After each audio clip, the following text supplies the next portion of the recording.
យោងតាមទីភ្នាក់ងារសារព័ត៌មានជាតិលីបង់បានដឹងថាការវាយប្រហារជាច្រើនលើកពីសំណាក់អ៊ីស្រាអែលបានសម្លាប់មនុស្សយ៉ាងហោចណាស់4នាក់នៅក្នុងខេត្តណាបាទីយេភាគខាងត្បូងប្រទេសលីបង់ទោះបីជាមានកិច្ចព្រមព្រៀងឈប់បាញ់និងការយោគយល់គ្នាកាលពីពេលថ្មីៗនេះរវាងអាមេរិកនិងអ៊ីរ៉ង់ដើម្បីបញ្ចប់សង្គ្រាមនៅគ្រប់រណសេរីទាំងអស់ក៏ដោយទីភ្នាក់ងារដដែលនេះបានបន្តថាការសម្លាប់កាលពីថ្ងៃអង្គារបានកើតឡើងខណៈពេលដែលការវាយប្រហារដោយដ្រូនដាច់ដោយឡែកពីគ្នាបានកំណត់គោលដៅលើរថយន្តចំនួន2គ្រឿងនៅក្នុងភូមិម៉ៃហ្វាដូនចំណែកឯរថយន្តទី3ក៏ត្រូវបានកំណត់គោលដៅវាយប្រហារផងដែរនៅក្នុងភូមិស៊ូគីននៅក្នុងអំឡុងពេលនៃការចរចាដ៏ផុយស្រួយជាញឹកញាប់រវាងអ៊ីរ៉ង់និងសហរដ្ឋអាមេរិកមន្ត្រីអ៊ីរ៉ង់បាននិយាយដដែលថារាល់កិច្ចព្រមព្រៀងបាត់ឈប់បាញ់ណាមួយចាំបាច់ត្រូវតែរួមបញ្ចូលទាំងការបញ្ចប់ការវាយប្រហាររបស់អ៊ីស្រាអែលទៅលើប្រទេសលីបង់ផងដែរទោះបីជាអត្ថបទចុងក្រោយនៃអនុសារណៈនៃការយោគយល់គ្នានេះមិនទាន់ត្រូវបានផ្សព្វផ្សាយជាសាធារណៈនៅឡើយក្តីប៉ុន្តែនាយករដ្ឋមន្ត្រីនៃប្រទេសប៉ាគីស្ថានដែលកំពុងដើរតួជាអ្នកសម្របសម្រួលម្នាក់នៅក្នុងចំនួននេះ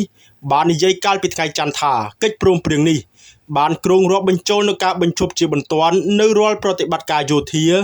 នៅគ្រប់រណសេរីទាំងអស់រួមទាំងប្រទេសលីបង់ផងដែរ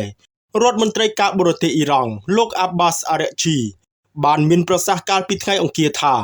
ការបន្តកាន់កាប់ភាគខាងត្បូងប្រទេសលីបង់ដោយអ៊ីស្រាអែលនឹងរំលោភលើកិច្ចព្រមព្រៀងដោយលោកបានបន្ថែមថាបើគ្មានការដកកម្លាំងអ៊ីស្រាអែលចេញពីទឹកដីដែលពួកគេបានកាន់កាប់ក្នុងអំឡុងសង្គ្រាមនោះទេសង្គ្រាមមិនទាន់បានបញ្ចប់ទាំងស្រុងនោះឡើយបញ្ជាការដ្ឋានយោធាចម្រុះកម្ពុជារបស់អ៊ីរ៉ង់គឺទីស្នាក់ការកណ្ដាលបាននិយាយថាអ៊ីស្រាអែលគួរតែរំពឹងថានឹងមានការឆ្លើយតបយ៉ាងខ្លាំងក្លា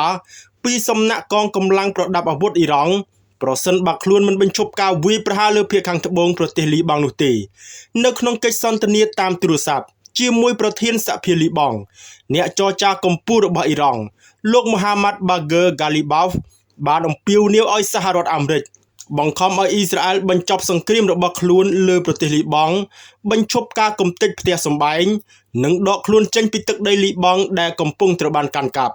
ភ្លាមបន្ទាប់ពីការប្រកាសអំពីកិច្ចព្រមព្រៀងរវាងអាមេរិកនិងអ៊ីរ៉ង់នាយករដ្ឋមន្ត្រីអ៊ីស្រាអែលលោកប៊ែនចាមីននេតាន់យ៉ាហ៊ូបានថ្លែងថាអ៊ីស្រាអែលនឹងបន្តកាន់កាប់ភាគខាងត្បូងប្រទេសលីបង់ទីភ្នាក់ងារសារព័ត៌មាន Reuters បានរាយការណ៍ថាក្រុម Hezbollah របស់លីបង់បាននិយាយថាខ្លួនទទួលបានការធានាពីអ៊ីរ៉ង់ថាទីក្រុងតេហឺរ៉ង់នឹងទាមទារឲ្យមានការដកកងទ័ពអ៊ីស្រាអែលចេញពីលីបង់នៅក្នុងដំណាក់កាលបន្ទាប់នៃការចរចាជាមួយអាមេរិកទន្ទឹមនឹងនេះដែរនៅពេលដែលប្រជាប្រដ្ឋក្នុងតំបន់ណាប៉ាទីបានត្រឡប់ទៅពិនិត្យមើលទ្រព្យសម្បត្តិរបស់ពួកគេអារម្មណ៍ទួញសោកនិងអស់សង្ឃឹមបានគ្របដណ្ដប់លោកមូហាម៉ាត់ណាហ្សឺបានប្រាប់សារព័ត៌មានអាល់ចាសេរ៉ាថានេះជាចំនួនដែលមានរាប់ទសវត្សរ៍មកហើយជាមួយអ៊ីស្រាអែលដែលជាសត្រូវមិនអាចទុកចិត្តបានហើយយើងមិនអាចមានអារម្មណ៍ថាមានសុវត្ថិភាពនោះឡើយអ្នកស្រុកម្នាក់ទៀត